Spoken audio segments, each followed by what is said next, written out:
Welcome to Bioscope Bible Stories Podcast, where timeless truths from God's Word meet the challenges of everyday life. Through inspiring Bible stories, faith-filled reflections, and practical lessons for modern living, we journey together toward hope, resilience, and a deeper relationship with Christ. I'm your host, and today, we explore a story that reminds us that God's grace is sufficient, even in our weakness. Let's begin. You know, when we think of like a historical hero or a great spiritual leader, there's this built-in expectation of just total invulnerability. Oh, absolutely. We picture this flawless marble statue, right? Yeah, exactly. You look at it and there are no cracks, no flaws, just pure, unyielding strength. Because we project this idea that anyone who changed the world must have had, this baseline of untouchable peace. I mean, we want our heroes to be bulletproof because it makes us feel safe. Right.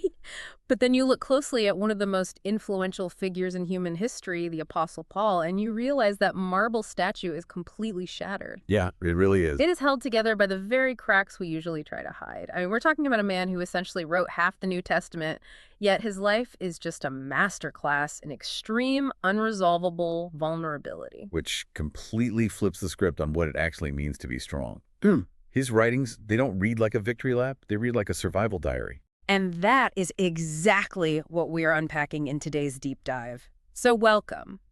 Our mission today is to extract the ultimate blueprint for human resilience for you, the listener. Right, we're going to explore how true strength is actually forged in our deepest vulnerabilities. Exactly. And today's stack of sources is incredibly diverse. We've got a historical timeline of the ancient church at Corinth, theological commentaries spanning from Matthew Henry all the way to modern Catholic and Reformed scholars. There's also a great blog on gratitude in there. Oh yeah, the Gratitude blog, an academic thesis from Santa Clara University on trauma theory, and a pastoral journal on relational wounds. So, by digging into Paul's mysterious thorn in the flesh, we are going to see how a 2,000-year-old letter perfectly bridges the gap between ancient theology and cutting-edge psychological theories of trauma. And to really grasp the gravity of Paul's situation, you have to understand the pressure cooker he was operating in.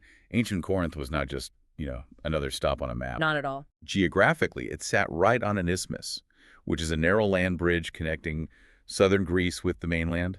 It was an absolute economic juggernaut.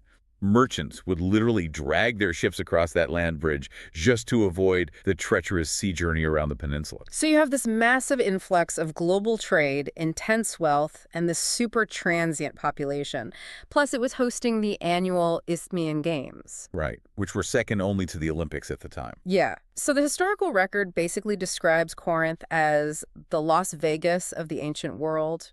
It was famous for extravagant idolatry, drunken feasting, and just intense sexual immorality. I mean, the Greeks even coined the term Corinthianized to describe living a wildly immoral, reckless life. And culturally, it was obsessively competitive.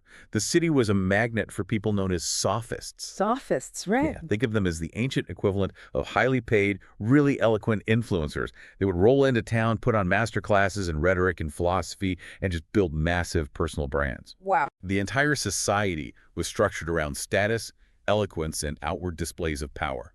Basically, if you didn't look successful and sound spectacular, you were nobody. Okay, let's unpack this. Planting a church in ancient Corinth sounds like trying to start a quiet, contemplative monastery in the middle of a rowdy frat party mixed with a high-stakes debate club. That is a perfect analogy. Put that way, Paul wasn't just a pastor. He was basically a crisis negotiator. And the crisis lasted for 18 months. 18 months of that. Yeah, he embedded himself in that chaos, working as a tent maker, just trying to build a community based on humility and sacrifice. But after he left, the community completely fractured into this intense, toxic tribalism. Oh, like I follow Paul versus I follow Apollos. Exactly. People started dividing into factions, claiming loyalty to different charismatic leaders. And then you get these guys that Paul sarcastically dubs the super apostles. Oh, the super apostle. Yeah, these guys had the wealth, the slick eloquence, and the overwhelming charisma that Paul apparently lacked. So they swooped in and completely overshadowed him. They actually made the Corinthians ashamed of Paul because he was, constantly suffering, getting arrested, getting beaten. And Supposedly, he wasn't even a very polished public speaker. The fallout was brutal. Paul's relationship with this community became a chaotic cycle of rejection and defense. I mean, there's an entire lost letter, followed by the stern correction of 1 Corinthians. Right. Then he makes what he calls a painful visit Yeah. that goes terribly wrong, followed by a tearful letter of severe rebuke, and finally we get 2 Corinthians. And the tragedy is that decades later, around the end of the 1st century, Clement of Rome had to write to the Corinthians yet again because they were still rebelling against their elders. They just never stopped. It is exhausting just thinking about it, but it's against this relentless backdrop of rejection, humiliation, and constant defense of his character that Paul writes 2 Corinthians. And right in chapter 12, he drops his guard completely. After describing this astonishing mystical vision where he says he was caught up to the 3rd heaven, he reveals that he was given a thorn in the flesh. And he is incredibly specific about its function. He calls it a messenger of Satan, sent to harass him, explicitly to keep him from becoming conceited after experiencing such profound spiritual revelations. Right. And he begs God, he pleads with him 3 separate times to remove it. Which brings up one of the greatest, most fiercely debated mysteries in biblical history. What exactly was the thorn? Right, there are so many theories. When you dig into the theological scholarship, there are 2 fascinating, completely divergent perspectives. The first, championed by folks like Dr. Zachary Cole from RTS, argues it was a severe physical ailment. The physical theory makes a lot of sense. It does. If you cross-reference this with Paul's letter to the Galatians, he mentions a physical affliction, noting that the Galatians loved him so much they would have plucked out their own eyes and given them to him. So many scholars believe this thorn was a crippling eyesight issue or chronic physical pain. It also carries this deep poetic resonance, right? Like a constant physical reminder of Christ's crown of thorns. The physical argument is incredibly strong. But there's a second major perspective, which you see heavily in Catholic theology. Right. Father Hugh Barber talks about this, suggesting the thorn was actually a moral failing or a recurring carnal temptation. Oh, wow. Yeah, St. Thomas Aquinas tackled this deeply. He argued that a wise physician will sometimes permit a lesser disease, even something as serious as a mortal sin, to cure a much greater, more destructive spiritual disease, which is pride. Here's where it gets really interesting. If Paul's thorn was a moral failing, a recurring sin he just couldn't shake, doesn't that give those super apostles all the ammunition they need to destroy him? Doesn't it completely undermine his authority? You think so, yeah. Or does it paradoxically make him the ultimate relatable guide for you, a listener who might be exhausted from fighting your own recurring battles? This raises an important question about the nature of leadership and vulnerability. What is brilliant about the text is that it leaves the exact nature of the thorn ambiguous on purpose. Oh, so the ambiguity is the point. Exactly. Whether the thorn was physical blindness or a deeply humiliating moral struggle, the functional mechanics were exactly the same. Its entire purpose was the total systemic destruction of Paul's self-reliance. It forced perfect contrition. He could no longer rely on his own perfection or discipline. He had to rely entirely on God's mercy. And we see the climax of that in God's response. God doesn't remove the thorn. The prayer for healing is essentially denied.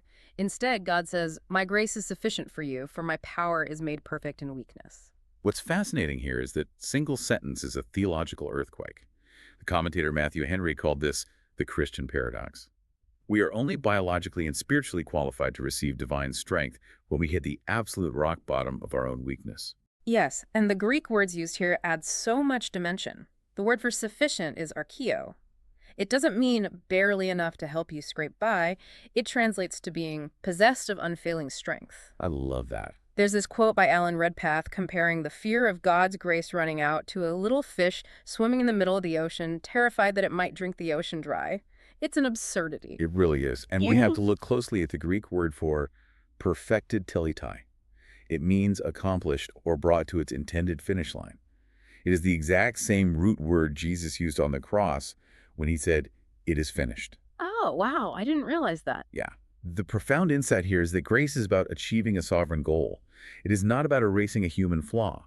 Bible Ref notes that this completely shatters modern frameworks like the prosperity gospel. Totally destroys it. Because the text implies that God's primary goal for you isn't mortal ease, worldly success, or even perfect physical health. His goal is absolute trust. And he will allow severe hardship, even what Paul calls demonic harassment, to accomplish that exact goal. So instead of hiding his struggles to look strong for the Corinthians, like the super apostles did, Paul constantly writes about them. He makes these massive, harrowing catalogs of his sufferings. Shipwrecks, beatings, starvation, imprisonment in 2 Corinthians 4, 6, and 11. Right. It's easy to read those lists as ancient religious boasting, but if you hand those descriptions to a modern psychiatrist, they don't see a theologian making a point. According to the Santa Clara thesis we reviewed, they see a memoir of severe PTSD. The symptomology is undeniable. Paul explicitly describes hypervigilance, sleeplessness, deep internal distress, and an overwhelming sense of despair. By writing these hardship catalogs down, Paul is instinctively doing exactly what modern trauma therapists require. He's truth-telling. Exactly. Yeah. He is pulling the unspeakable horror out of his mind and giving it a voice in a narrative. So what does this all mean for you, the listener? It sounds like Paul was intuitively doing exactly what modern therapists suggest. He was breaking the silence of his trauma by creating a narrative. He was. And to understand how groundbreaking it is that Paul did this 2,000 years ago, we have to look at how poorly humanity has handled trauma until very recently. Yeah, the history there is pretty dark. It is. The formal study of trauma only really began in the late 19th century in France, when neurologist Jean-Martin Charcot started studying what was then dismissively called hysteria. Right. Following Charcot, you had Sigmund Freud and Pierre Janet discovering the phenomena of dissociation. They realized that these severe physical and mental symptoms weren't random madness. They were the direct result of repressed, overwhelming memories. This led to the creation of the talking cure. The idea that bringing the memory to the surface could resolve the symptom, but then psychology took a massive step backward, right? A huge step backward. Freud initially discovered that a huge percentage of his patients' symptoms were the direct result of childhood sexual abuse. But Victorian society simply couldn't handle the implications of that truth. So Freud just caved. He caved. He controversially abandoned the victims, claiming their accounts of abuse were merely fantasies. He essentially forced the reality of trauma back into the dark for decades. Which is tragic. And it wasn't until society was confronted with trauma on a massive scale that the science resurged. First, with the shell shock of World War I, you had this huge clash between traditional military leaders who viewed the soldiers' breakdowns as cowardice requiring punishment and psychiatrists pleading for psychoanalytic treatment. Right. Then came the Vietnam War veterans, and crucially, in the 1980s, the feminist movement's work on domestic violence, which finally gave institutional validation to the very victims Freud had dismissed. Which brings us to the modern revolution in trauma care. We now know, thanks to researchers like Bessel van der Kolk, that the phrase, "the body keeps the score," isn't just a metaphor. Trauma isn't just a bad memory you can outthink. It is an overwhelming sensory experience that literally alters your physiology. And the mechanics of this are explained beautifully by Stephen Porges's polyvagal theory. Trauma fundamentally dysregulates your autonomic nervous system. Yeah, the ANS. Right. Think of your brain's threat detection system like a smoke alarm. When you experience severe trauma, that alarm gets stuck in the on position. Your body keeps telling you that you are in mortal danger, changing how you detect safety. You can be sitting in a perfectly safe, quiet room, but your biology is flooding your system with cortisol. So what does this mean when you are actually going through it? It means you can't just grit your teeth and choose to feel safe. Paul, sitting in the first century, intuitively understood that the silence was killing him, but he wasn't just journaling in isolation. And this brings us to the absolute core of the science of resilience. Right, because the word resilience comes from the Latin resilire, meaning to bounce back and resist.